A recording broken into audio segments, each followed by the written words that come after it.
Well, welcome everybody to another segment of Lewis at Large. Yours truly, Warner Lewis from the flight deck, and of course some Smart Talk Radio is in your future. And this segment, always happy to talk to this guy. He's been on many times before. His name is Eric Mittenthal. Who is Eric Mittenthal? Well, just as a reminder, he is the Vice President for Public Affairs for the North American Meat Institute. You know them as the National Hot Dog and Sausage Council, and that must mean that it is barbecue time, it is grilling time. July is National Hot Dog Month. We are in the throes of summer. We're very pleased to have him. Eric, how are you, my friend? I'm doing great. It's my favorite month of the year. Yeah, I'll bet it is. We always share some hot dog stats here, and we'll share a few more, but let's remind everybody, again, if they have not heard you in the past, tell us again a little bit about the mission of the National Hot Dog and Sausage Council as part of, again, the North American Meat Institute. Yeah, sure. We are the advocates for hot dog and sausage. We share information about how they're produced and answer any questions about them. But then we're also the ones who celebrate hot dogs as the iconic American food. And certainly this weekend, with this past weekend with July 4th, it was the iconic American weekend, and Americans enjoy the iconic American food, the hot dog. Well, you've always got something going on there. Is there anyone in America that doesn't like a hot dog or doesn't like a sausage, be it, so to speak, vegan or not, but everybody loves them, don't they? Yeah, everybody loves them, and although we have to say that a vegetarian hot dog is actually not a hot dog by USDA definition.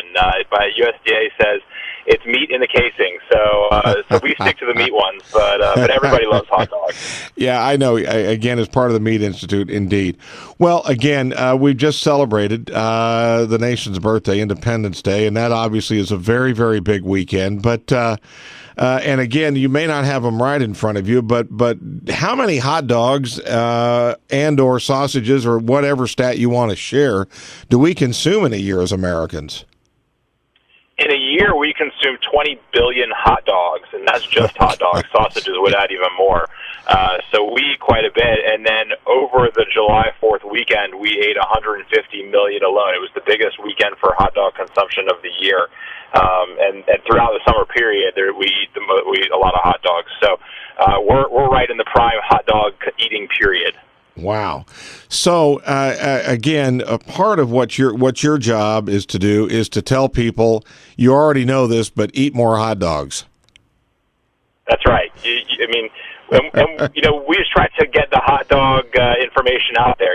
People love eating hot dogs, but they have a lot of questions about them. They want to know more about them. We're here to answer the questions and of course, just celebrate the greatness of the hot dog. Again, there's all different kinds of hot dogs, certainly all different kinds of sausages. How well do the American manufacturers do? Are they feeling pressure and some stiff competition from foreign manufacturers, or are they holding up pretty well on their own?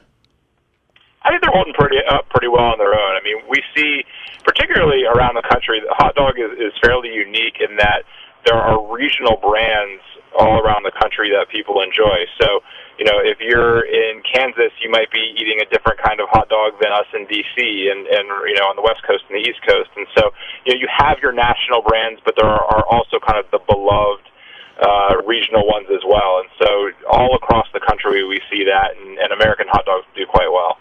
I was going to say, there's not necessarily a particular region. It seems like everywhere you go, the hot dog is a staple, isn't it? Yeah, no matter where you go, it's a staple, but we do see that different regions eat them a little differently, whether some regions might prefer beef or pork, some regions like different toppings. So it's not a uniform hot dog everywhere you go in the country.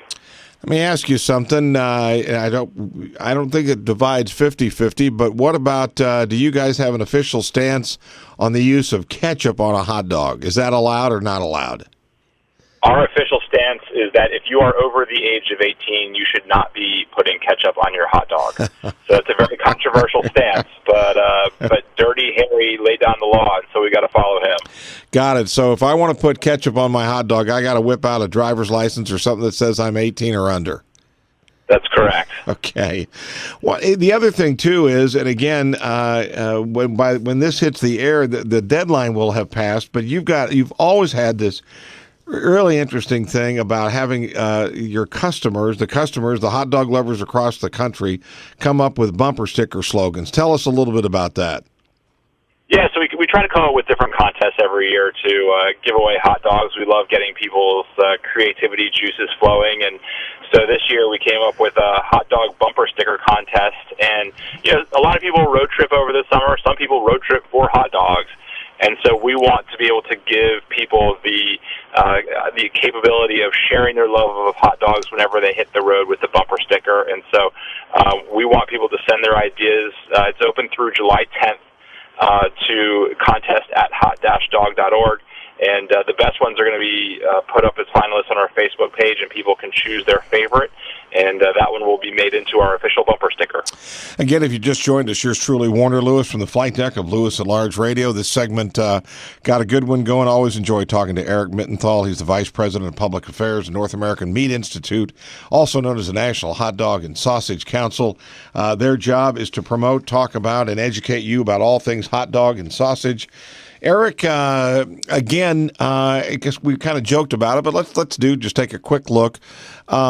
The hot dog has historically come under attack, and it has weathered those attacks very, very nicely.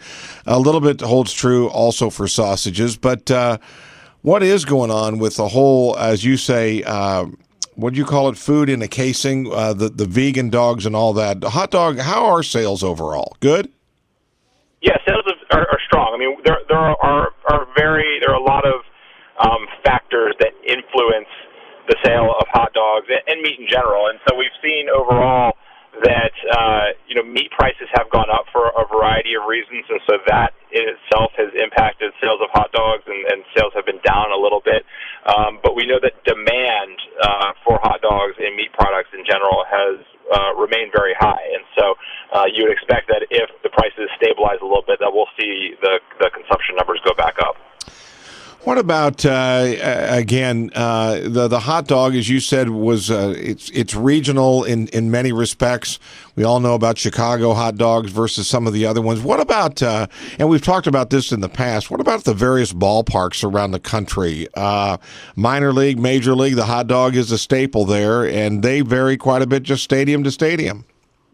Oh yeah, no, it's almost a competition between stadiums who can come up with the most innovative hot dogs, and so every year we see different stadiums introducing really unique hot dogs. And we asked fans earlier this year, what was their favorite stadium hot dog, and the Cleveland Indians were the ones that came through as the winner. So there's a lot of regional pride and team pride in the hot dog as much as the team themselves. What about the very important distinction between what is a sausage versus what is a bratwurst? Can you take us that deep? Yeah, well, so a bratwurst is a sausage, right. A hot dog is a sausage, but a sausage isn't necessarily a hot dog, if that makes sense. Yes, so, hot dogs and bratwurst are types of sausage, and a lot of it comes down to the meats that are used, the way that it's seasoned. A bratwurst tends to be seasoned with nutmeg. A hot dog would be seasoned a little bit differently. A hot dog would be a finer grind than a sausage or than some of the other sausages. And so, they're all distinctions within the same sausage category. Now, the American Meat Institute, which is the organization for which you work, they were established in 1994. But I have a question for you. Is the National Hot Dog and Sausage Council, did that come later or did that exist before? So the Hot Dog Council is actually the one that started in 1994. The American Meat Institute, which is now the North American Meat Institute, started way back in 1906. So we've been around as an organization for more than 100 years now, and the Hot Dog Council has been a little over 20. How important to you? Undoubtedly, you do a lot of public information. You do a lot of speaking, and I don't know. Do you do any lobbying of any kind up on Capitol Hill? I don't personally, but as an organization, yes, we are involved in lobbying on Capitol Hill. Right. Are you finding more and more manufacturers and players are getting into the sausage and hot dog manufacturing game, or are they pretty much staying with the big guys? I think we see, we see a lot of different ones out there. I mean, we certainly get a lot of interest and calls from people who are interested in making hot dogs. And so, yeah, I mean, from an innovation perspective, I mean, I think people are always looking to kind of come up with their own hot dog blend and create. And so it's hard to tell whether there's more or less, but we know there's still a lot of interest in making hot dogs out there. Well, here's what we know. We know that July is National Hot Dog Month. It has been for many, many years. And this year, July 22nd, is National Hot Dog Day, a celebration of all things hot dog. We've been talking to Eric Mittenthal, again, Vice President for Consumer Affairs, or Public Affairs, rather, for the North American Meat Institute and the National Hot Dog and Sausage Council. So tell me, what goes on Eric Mittenthal's hot dog? Tell us how you dress yours up. Well, I tend to, I'm a kind of a chili guy on my hot dog. So the perfect hot dog to me would be some chili, mustard, onions. I like cheese on there, but I could go either way on the cheese. So that would be my typical. Sounds pretty basic, but pretty solid, and hanging in there. Hey, listen, you have a great summer. Thank you so much again for joining us and sharing our sort of little annual check-in with the National Hot Dog and Sausage Council. Do appreciate it, and we'll talk to you again soon. Very good. Thanks for having me. You bet. We'll be back with more right after this on Lewis at Large.